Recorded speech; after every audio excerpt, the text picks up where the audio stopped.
Hello and welcome back to another video talking about 5 disabled struggles. I've made a very similar video to this in the past called 5 disabled perks. So today I'm going to be talking about more of these struggles that disabled people face in comparison to the perks or good things about being disabled. Number 1, disabled parking. Disabled parking is for blind or visually impaired people, people in wheelchairs, people who have trouble walking, and also used sometimes by people who are pregnant or who have prams or pushchairs. It is not used for you to get to a location quicker. It is not used for you to be like, oh okay, there are no parks, I'm just gonna park here because no one's using it, and then just quickly dash in to a mall or be like, yes, this is quick, I can do this. No, you can't. You're not allowed to, because what if someone like me or someone who's in a wheelchair needs that park because they have trouble and it takes them longer to get out of their car, and now you've just made them late to an appointment. So it's really important that you respect and are aware of disabled parking. I know so many people take advantage of the disabled parking when they really shouldn't, and as a disabled person that is a huge struggle for me, trying to find a park sometimes, and to take up a park that is meant for me or meant for another disabled person isn't okay. And this goes for the disabled stalls and bathrooms as well. This is used by people who, change their babies and stuff as well, and for someone with no disability whatsoever to use that, it's really bad for someone like me who needs it. And I know that there are a lot of hidden disabilities, so people like me who have right hemiplegia or who are blind or visually impaired and don't look disabled, yes, it can be hard to tell sometimes, but as long as you're using it and you are disabled or you have a baby, then that's fine. But I'm talking about the people who just blatantly go up to a bathroom, they see there's tons of different stalls available and they just purposely go into the one that is for a disabled person, or they see tons of parks and they just purposely park in a disabled park. That is not okay. Number 2, public transport, especially buses and trains. These are really hard for people like me to navigate, knowing what bus we need to catch. For me, I had trouble catching the bus because of my eyesight, and I know people have trouble when they're in wheelchairs or when they have walking sticks and things like that as well, to need help to actually get on the bus. For me, it's more knowing what bus I need to catch. When you're blind or visually impaired, it's really important to know what is your bus, especially when there are tons of different buses, and that's why I still struggle to catch the bus back from a location that I've been to, because while I can catch it from my home to that location, catching it back is very difficult when there are tons of different buses. So something that I really struggle with is knowing what bus I need to catch. So a way for me to make that a little bit easier on myself is to track the bus using a bus tracking app, so I know, okay, this is when my bus is coming. I just put in the number of the bus I'm looking for and just track it. But then I do have to either hold up a sign that says number 72, for example, so the bus driver will know that that's what I'm looking for, or someone else might be able to help me. Or I can, walk up to a bus that is pulled in and ask the bus driver, hey, is this number 72? And they'll say yes or no. And sometimes there is the problem of missing your bus, because you might not know which bus is yours and you might be going around to different buses, and sometimes bus drivers aren't quite as helpful or they don't quite understand. So the more helpful you can be to a disabled person, the better, whether that is someone who needs help to actually get on the bus themselves, or someone who needs to know what is their correct bus so they are able to get on it and not miss it.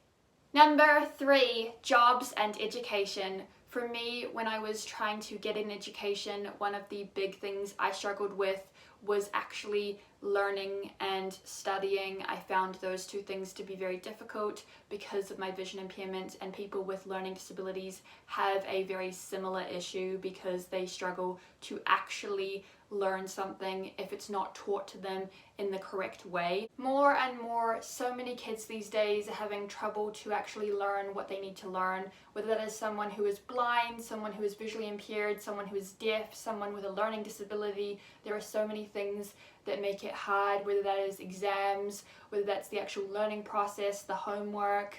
I think it's important that teachers know and understand it's not just about the young children, but the children who are, in high school or who are in university.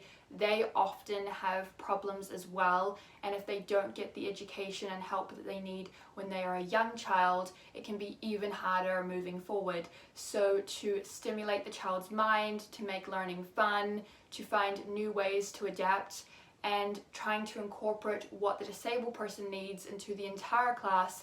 That way you're making learning fun for everyone, and it actually makes it a lot easier. Now, I know that there are a few different ways that people can do this, and some people are unsure about what they can do, especially when you're getting up into those more like high school years where it becomes a lot harder because there's exams and other things for kids to worry about.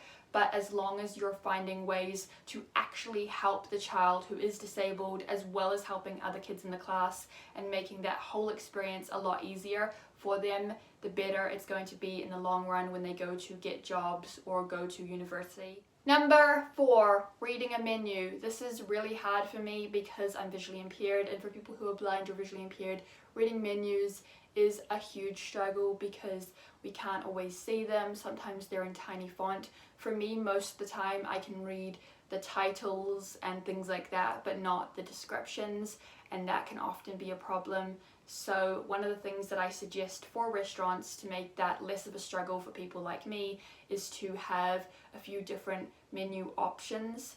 So whether that is having a braille menu for people who are blind, or having menus with pictures to kind of give us an idea of what it is that we're ordering. Not all restaurants are going to want to type up their menus in braille. Not all restaurants are going to want to put pictures in their menus.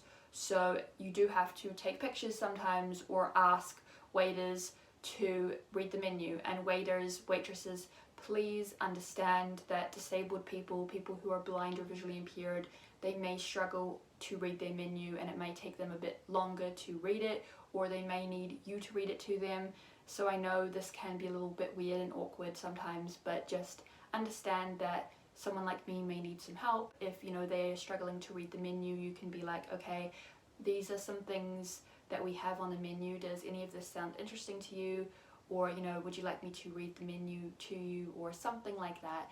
It's just a little bit more helpful than just like waiting for us to try and figure it out, because sometimes it can be a little bit difficult. Finally, number 5, disabled safety. What I mean by this is when you're walking down the street or getting into a taxi, you want to feel safe at all times when you have a disability, and oftentimes people will unfortunately take advantage of a disabled person, often someone who is deaf or blind, because they can't see, they can't hear, so they can be physically taken advantage of, or sometimes even emotionally or mentally, and unfortunately this happens quite a lot, and it's not okay. So something you can do to have this be less of a struggle for you, to make you feel safe, is when you get into a taxi to turn on your location, send your location to a friend or a parent so that they know where you are and so that you have a peace of mind. This doesn't necessarily mean that the taxi driver is a bad person, it's just a way for you to feel safe. That one-on-one experience with a taxi driver, you don't know who they are, you don't know their story, maybe they're a good person, maybe they're not, you don't know. So anything you can do to make yourself feel safe, whether that's talking on the phone to a parent, whether that's turning on your location, anything like that. This also goes for when you're walking down the street, turning on your location, again, calling someone just to be on the phone to them, because you might feel like you're in a sketchy neighborhood and someone might be following you. So if you're on the phone, someone is less likely to come up to you, and you can just feel a bit safe. If you are someone who is blind and you have a guide dog, take the guide dog with you, because it can be a source of safety and protection for you. You want to know that the person that you're with is someone who is not a danger to you. You want to know that the place that you're in is not a danger to you. So by turning on your location, by calling someone, you are able to put up those barriers and create a safe space around you.